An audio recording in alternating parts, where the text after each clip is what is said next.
ሄርሜላ ተስፋ ቆርጣ ቪዲዮቿን አጠፋፋች።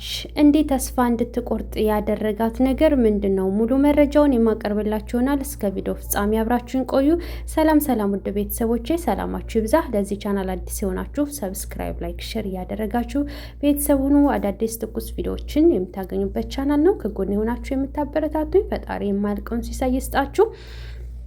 እናም ሄርሜላ ቪዲዮቿን ለምን አጠፋች? ባለፈው ለታም አንድ ቪዲዮ አጠፋች። ዛሬም ደግሞ በድጋሜ ወደ አብርሽ ልሄድ ነው ብላ ሻንጣ ይዛ የነበረበትን ቪዲዮ አጠፋች። ለምንድን አጠፋሽ ነው ዋናው ፖይንት። ማለት አንድ ሰው የሆነን ነገር የሚለቀው አምኖ ወስኖ ያመነበትን ነገር ነው የሚለቀው አይደለ? ከለቀቀሽ በኋላ ደግሞ ወደ አብርሽ እሄዳለሁ ማለቷን አምናበት ከሆነ ለምንድን ነው ያጠፋችው ነው። በእርግጥ እነ ሚኪም አይ ሲሏት ነበረ፣ አትሄጂም ለምን ምን ልትይ ነው ጋሽዬ ጋር ሂደሽ እያሉም ሲሏት ነበረ። እና ብዙ ሰውም ደግሞ ቤተሰብ ሳያስተዋውቅሽ ጋሽዬንም ሳትተዋወቂ እንዴት አይነት አይናውጣ ደፋር ብትሆኝ ነው እሄዳለሁ የምትይውን ነጋሽዬ ጋ ብለው ብዙዎችም በላይቭ ሲናገሯት ነበረ።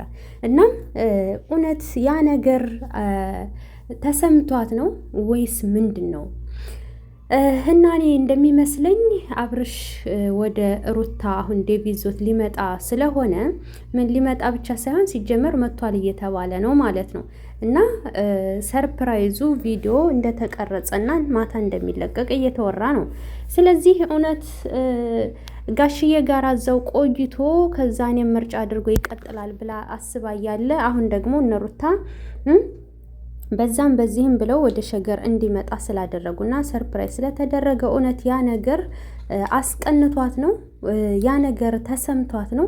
እንዴት እኔ እሱ ጋር ሄዳለሁ ብዬ እንትን እያልኩኝ ዋጋ እየከፈልኩኝ፣ ነገር ግን ደግሞ ይሄ ሁሉ ሰው እየሰደበኝ እየተናገረኝ ለሱ ብዬ እየተሟገትኩኝ፣ እሱ ግን ምንም ለኔ ቦታ ሊሰጠኝ አልቻለም። ምንም ሊያስብም ሊጨንቀውም አልቻለም።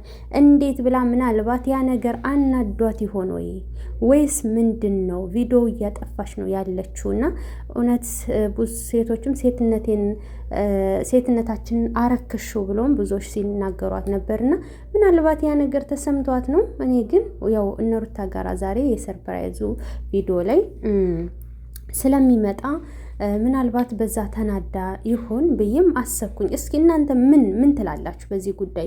እስኪ ሀሳብ አስተያየታችሁን ኮመንት ላይ ጻፉልኝ ማለት ነው። ሲቀጥል ደግሞ ማለት ነው ብዙ ሰዎች ቢናገሯትም ግን ኋላ ሰርፕራይዙ ላይ ድንገት የምትመጣም ይመስለኛል ማለት ነው። ሰርፕራይዙ ላይ ድንገት ወይ እሷ ወይ ብዙ ይዛ ልትከሰትም ትችላለች። ለማንኛውም ኋላ ምን ተፈጠረ የሚለውን አቀርብላችኋለሁ። እስከዛው ድረስ ሰላም ቆዩልኝ። ሰብ ላይክ ማድረጋችሁን አትርሱ። የምለቀው ቪዲዮ ከማንም በፊት በፍጥነት እናንተ ጋር እንዲደርስ የደውል ምልክቷን ማጥቆር እንዳትረሱ።